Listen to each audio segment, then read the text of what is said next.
नमस्कार, जय श्री कृष्ण। मैं जया गुप्ता। इस वीडियो में मैं अधिक मास यानी पुरुषोत्तम मास के स्नान की कथा लेकर आई हूँ।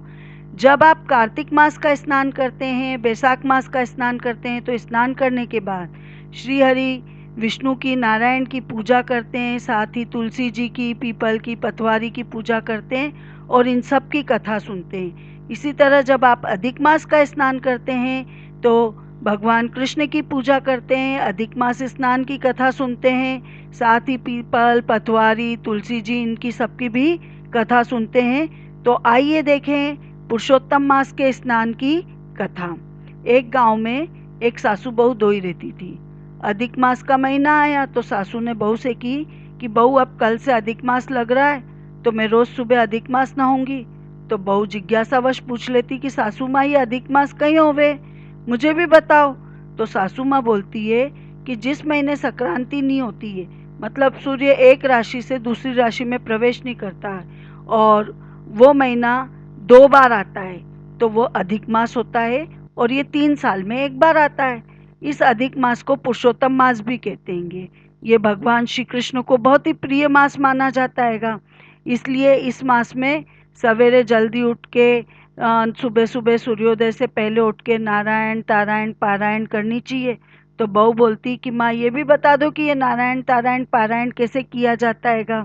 तो सासू माँ समझाते हुए बोलती है कि सुबेरे सुबेरे जल्दी उठ जाओ सूर्योदय से पहले, और उठ के नदी या तालाब में नहाने जाओ। उसके बाद नहाने के बाद वहीं नदी तालाब में ही जल लेके और नारायण यानी सूर्य नारायण देवता को जल का अर्घ्य चढ़ाओ, और साथ ही ध्रुव तारे के भी दर्शन करो, तो जिससे नारायण और तारायण दोनों हो जाते हैं। अब पारायण का मतलब है कि भगवान की पूजा करके रामायण का या भागवत का पूरा मास पारायण करो। पूरे महीने रामायण या भागवत का पाठ करो, जिसको पारायण कहते हैं। तो इस तरह से नारायण तारायण पारायण होती गई। तो बहू कहती कि माँ, अधिक मास करने से इतना पुण्य मिलता है तो मैं भी ये व्रत करूंगी। तो सास बोलती कि नहीं नहीं, तू और मैं दो ही नहीं करेंगे एक साथ, नहीं तो घर का काम कौन करेगा, सुबह सुबह सारा काम पड़ा रह जाएगा।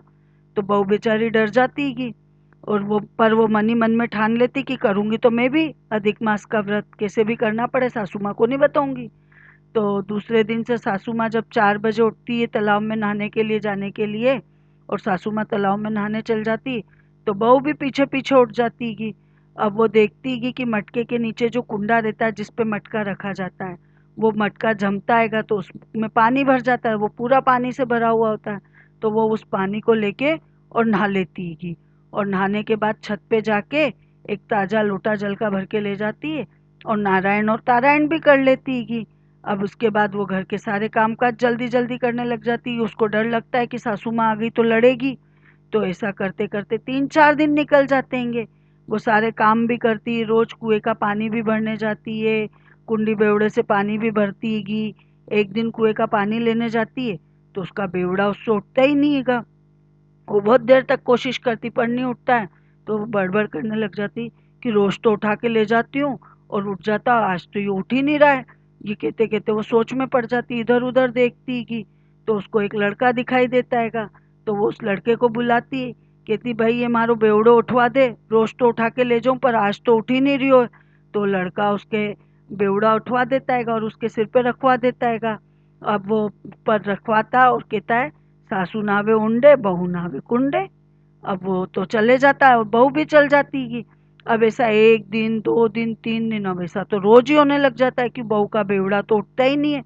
और रोज वो लड़का उसको वहीं कुएं की पाल पे मिलता है, तो रोज उससे अपना बेवड़ा उठवाती और सिर पे रखवाती है।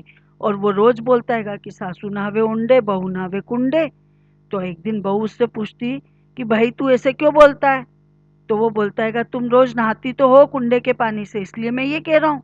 तो बहू पूछती कि तेरे को कैसे पता, और तुम्हारा नाम क्या है। तो वो युवक बहुत ही मीठी मुस्कान के साथ बोलता है, मेरे को तो सब पता है। तो बहू सोचती क्या पता कभी मैंने बड़बड़ा रही होगी तो इसने सुन लिया होगा। तो बहू पूछती कि चलो अच्छा तुम्हारा नाम तो बता दो कि तुम्हारा नाम कहीं है। तो लड़का कहता मेरा नाम जान के क्या करोगी, मैंने तुम्हारा काम कर दिया ना, बस यही बहुत है। और इस तरह से दिन बीतते जाते हैं। बहू उससे रोज नाम पूछती परंतु वो नाम नहीं बताता है। एक दिन बहू घई पड़ जाती कि नहीं आप तो नाम बताओ आपका। तो कहता मेरा नाम दामोदर है। तो बहू अब उसको उसके नाम से पुकारने लग जाती, दामोदर। अब उधर अधिक मास पूरा होने को आता है, तो सासू माँ बहू से कहती कि बहू बहू कल अधिक मास पूरा होगा तो मुँह कल जोड़ो जिमऊआ, तो तू 5 पकान पकवान बना लीजिए 5 प्रकार का। तो बहू सुन के चिंता में पड़ जाती कि वो सोचती कि मैं भी तो अधिक मास कर रही हूँ, मैं जोड़ा कैसे जिमाऊंगी, जोड़ा कहाँ से लाऊंगी। ये सोचते सोचते पूरी रात हो जाती, उसको तो कोई उपाय नजर नहीं आता है। सुबह जैसे ही वो नारायण तारायण करके और पानी लेने कुएं पे जाती है, तो दामोदर वहीं होता है। तो दामोदर को अपनी समस्या बताती है कि आज मेरे को भी जोड़ा जिमाना अधिक मास का, पर मैं किसको बोलने जाऊं। तो उसका वो दामोदर कहता है कि बेन तू चिंता क्यों कर रही, मैं हूं ना, मैं आ जाऊंगा जोड़ा जिमने। तो बहू बोलती पर मैं कैसे बुलाने आऊंगी तेरे को। तो दामोदर कहता है कि तुम तो कुछ भी मत करना, बस 2 थाली परोस के तुलसी वृंदावन में रख देना और घंटी बजा देना, तो मैं घंटी की आवाज सुन के आ जाऊंगा। तो बहू समझ नहीं पाती कि ये घंटी की आवाज सुन के कैसे आ जाएगा इतनी दूर। तो बोलती कि ऐसे कैसे आ जाओगे। तो दामोदर बोलता कि तुम इसकी चिंता मत करो, बस तुमको मैंने जैसा कहा तुम तो वैसा करो।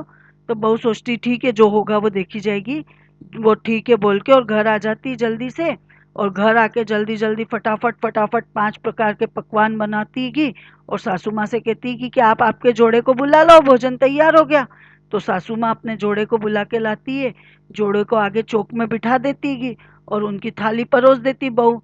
तो 2 थाली आगे चौक में लगा देती गी और बहू भी पीछे के दरवाजे से तुलसी वृंदावन में 2 थाली लेके जाती गी और गरुड़ घंटी बजा देती गी। तो दामोदर अपनी सुंदर पत्नी को लेके बहू के यहाँ पे जिमने के लिए आ जाता है, जोड़ा जिमने के लिए। अब वो दोनों तो रसोई में बैठते हैं और भोजन करते हैं, और सासू माँ का जो ब्राह्मण का जोड़ा रहता है वो आगे बैठा रहता है। बहू भाग भाग के आगे चौक में सासू माँ के जोड़े को भी जिमाने के लिए परोसती है और रसोई में बैठे हुए उसके जोड़े दामोदर और उसकी पत्नी को भी परोसती जाती है। अब थोड़ी देर बाद सासू को जोड़ा तो जिम लेता है। तो बहू देखती कि सासू माँ तो जोड़े को जिमने के बाद रुपए और पैसे दक्षिणा के रूप में दे रही हैगी। तो वो रसोई में अंदर आती और सोचती कि अब मैं क्या दूं ताकि मेरा भी व्रत पूरा हो, दामोदर को मैं क्या दूंगी। अब उसको सोचता हुआ देख के दामोदर भगवान समझ जाते हैं। तो वो उससे पूछते हैं कि तुम्हारे क्या दिक्कत हो रही है। तो वो बोलती है अब मैं दक्षिणा में क्या दूं। तो प्रभु कहते ऐसा करो तुलसी लाके मेरे हाथ पे रख दो। तो बहू झटपट जाती है कि तुलसी क्यारे में से तुलसी का पत्ता तोड़ के लाती है और रुक्मणी और दामोदर के हाथ पे रख देती है एक एक पत्ता। तो वो तुलसी के पत्ता सोने का सिक्का बन जाता है। तो बहू अचंभे में पड़ जाती है एकदम सोने का सिक्का देख के और उससे पूछती आप कौन हो। तो दामोदर वैसी मीठी मुस्कान के साथ बोलते हैं कि तू तो बहुत भोली है, तूने मेरे को पहचाना ही नहीं, मैं कृष्ण भगवान हूँ और ये रुक्मणी जी है जिसके लिए तू अधिक मास का व्रत कर रही है। और इतना कह के भगवान उसको अपना विराट रूप दिखाते हैं। तो बहू तो देखते ही रह जाती कि और वो तो भगवान के चरणों में गिर जाती और कहती हे प्रभु मुझे माफ करो, मैंने तो अज्ञानतावश आपको पहचाना ही नहीं और मैं तो रोज आपसे पानी का घड़ा उठवाती थी, मैं तो बहुत नादान हूँ। इस तरह से माफी मांगती है और उनके चरणों में पड़ के उनकी स्तुति करती कि अब भगवान उसको आशीर्वाद देते हैं और उसके बाद वो तो जिम के और चले जाते हैं। अब उधर सासू माँ का जोड़ा भी जिम के चल जाता है। तो सासू माँ आती है और बहू से कहती कि चल बहू अपन दो ही भी भोजन कर ला।